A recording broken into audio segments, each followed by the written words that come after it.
Hi, మనం ఇప్పుడు visa లేకుండా ఏ ఏ దేశాలకు వెళ్ళొచ్చో తెలుసుకుందాం.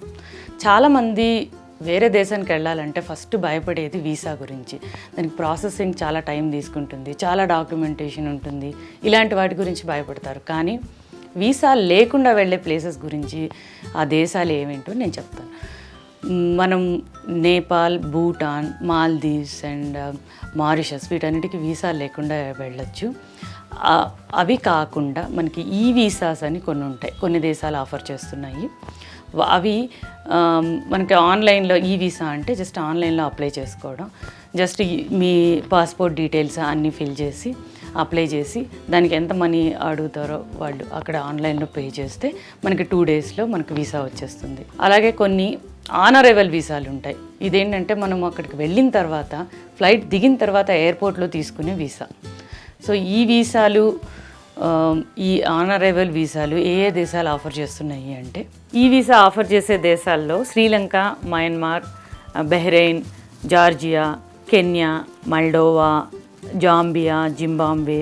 సో ఇవన్నీ ఈ వీసాలు అప్లై చేసుకొని వెళ్ళొచ్చు.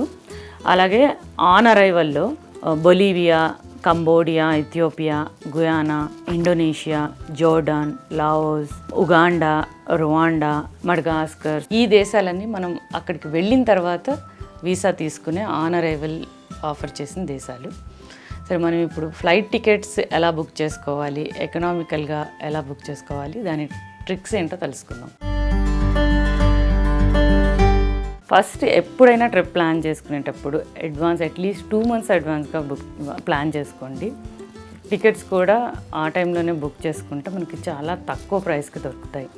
మీరు ఏం చేస్తారంటే ఫస్ట్ అన్ని వెబ్సైట్స్లో ఈ హైదరాబాద్ నుంచి సపోజ్ మీరు ఒక యూరోప్ వెళ్తున్నారు, ప్యారిస్ వెళ్తున్నారు, సో ఇక్కడ నుంచి అక్కడికి ఎంత ఉంది అని అన్ని వెబ్సైట్స్లో చెక్ చేయండి. ఎక్కడైతే తక్కువ ప్రైస్కి దొరుకుతుందో దాన్ని చూస్ చేసుకోవచ్చు. అండ్ ఇంకా డ్యూరేషన్ ఒకటి మర్చిపోకండి, ఎందుకంటే కొన్నిసార్లు తక్కువ ప్రైస్ ఉన్న ఒక 30 hours 40 hours మధ్యలో షార్జాలోనే ఒక 10 hours వెయిట్ టైం ఉంటుంది. సో అలాంటివన్నీ జాగ్రత్తలు చేసుకోండి.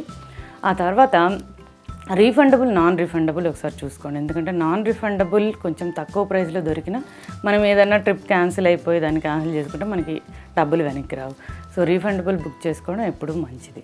ఒకసారి ఏజెంట్ని కూడా కనుక్కోండి. అంతా మీ సెర్చ్ చేసిన తర్వాత ఒకసారి ఏజెంట్ని కూడా కనుక్కొని 2 టాలీ చేసుకొని ఏది తక్కువ ఉంటే అది బుక్ చేసుకోవచ్చు. ఇదే కాకుండా ఒక్కొక్కసారి మధ్యలో ట్రాన్సిట్ దేశాలకి వీసాస్ అవసరం అవుతుంది. అది జాగ్రత్తగా చూసుకోండి, అక్కడ మళ్ళీ ప్రాబ్లం అవుతుంది.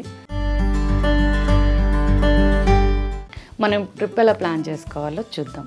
ఫస్ట్ అసలు ట్రిప్ ప్లాన్ చేసుకునే ముందు మీకు ఎక్కడికి వెళ్ళాలి, మీరు ఏం చూడాలి, అడ్వెంచర్స్ చేయాలా, లేదు మౌంటైన్స్ చూడాలా, ట్రెక్కింగ్ చేయాలా, ఆర్ బీచెస్కి వెళ్ళాలా, ఏదైనా ఆఫ్రికా లాంటి డిఫరెంట్ కల్చర్స్ చూడడానికి వెళ్ళాలి, ఇలా డిసైడ్ చేసుకోండి. ఇంకా మీ బడ్జెట్ బేస్ చేసుకొని దగ్గరికి వెళ్ళాలా, దూరం వెళ్ళాలా కూడా చూసుకోండి. అండ్ ఇంకా వీసా ప్రొసీజర్ ఏంటో దాన్ని మొత్తం ఆన్లైన్లో చూసి దాన్ని బేస్ చేసుకొని అప్లై చేయండి. ట్రిప్ ప్లాన్ చేసిన తర్వాత లోన్లీ ప్లానెట్లో ఏ ప్లేస్కి అయితే వెళ్తామో ఆ ప్లేస్ బుక్స్ దొరుకుతాయి. దాంట్లో కంప్లీట్ ఇన్ఫర్మేషన్ ఉంటుంది. ఎలా ఉంటుందంటే దానిలో ఏ ప్లేస్లో ఎంత రేంజ్లో ఫుడ్ ఉంటుంది, ఎక్కడికి వెళ్ళి స్టే చేయాలి, ఎక్కడ ఏం చూడాలి అని ప్రతి ఒక్కరు ఓన్ ఎక్స్పీరియన్స్తో దానిలో రాస్తారు. సో లోన్లీ ప్లానెట్లో బుక్ కొనుక్కుంటే మాత్రం చాలా యూస్ఫుల్. అలాగే ఫోన్లో కానీ ఒక పేపర్ కానీ ఒక మ్యాప్ అయితే దగ్గర పెట్టుకోండి ఎప్పుడు, ఎందుకంటే ఎక్కడైనా మీరు దారి తప్పిపోతే కరెక్ట్ ప్లేస్కి వెళ్ళడానికి. అండ్ మీరు ఎక్కడ స్టే చేస్తున్నారో దాని నెంబరు, ఎక్కడికి వెళ్ళినా అది క్యారీ చేయండి. అండ్ మీ పాస్పోర్ట్ ఇలాంటివి క్యారీ చేయండి. మనం బ్యాక్ ప్యాక్ చేస్తున్నట్లయితే ఇక్కడ హాస్టల్స్ ఎక్కడున్నాయి, ఆ హాస్టల్స్ ఎక్కువ డౌన్ టౌన్కి కానీ సిటీ సెంటర్కి కానీ దగ్గరగా ఉన్నట్లు చూసుకోండి. ఇంకా చాలా ఇంపార్టెంట్ విషయం ఏంటంటే అక్కడ ఉన్న లోకల్స్తో మింగిల్ అయ్యి అక్కడ విశేషాలు, అక్కడ లోకల్గా ఏం జరుగుతుందో తెలుసుకోండి. వీలైతే వాళ్ళతో కలిసి ఏదైనా ప్లేసెస్ చూడడానికి వెళ్ళండి. అండ్ ఇంకా అక్కడ వాళ్ళు ఫుడ్ హ్యాబిట్స్ ఏంటి అలాంటివి కూడా చూసి వాటిని ట్రై చేయొచ్చు. ఓకే, ఇప్పుడు మనం ట్రావెల్లో తీసుకోవాల్సిన జాగ్రత్తలు చూద్దాం. ఫస్ట్ ఒక దగ్గరికి వెళ్ళేటప్పుడు దాని వెదర్ కండిషన్స్ చూసుకోండి. వెదర్ కండిషన్స్ చూసుకొని దానికి తగ్గట్టుగా మీ డ్రెస్సింగ్, మీ తీసుకెళ్లాల్సిన క్లోత్స్ అవన్నీ జాగ్రత్తగా పెట్టుకొని తీసుకెళ్ళండి. Shoes, gloves or whatever ఆ వెదర్ కండిషన్స్కి సరిపోయేవి తీసుకొని వెళ్ళాలి. అండ్ ఇంకా అక్కడికి వెళ్ళినప్పుడు ఏదైనా ప్రమాదాలు చిన్న చిన్నవి ఏమన్నా జరిగినప్పుడు ఉంచుకోవడానికి ఒక ఫస్ట్ ఎయిడ్ కిట్, అలాగే ఒక స్విస్ నైఫ్ ఒకటి పెట్టుకొని వెళ్ళండి. అండ్ ఇంకా అక్కడ లోకల్లో ఎవరైనా తెలిసిన వాళ్ళు ఉంటే వాళ్ళ నెంబర్ ఒకటి తీసుకొని మీ దగ్గర పెట్టుకొని ఏదైనా ఎమర్జెన్సీ ఉంటే వాళ్ళకి కాల్ చేయొచ్చు. ఇంకా అక్కడ లోకల్ పోలీస్ అండ్ డాక్టర్స్ అలాంటివి.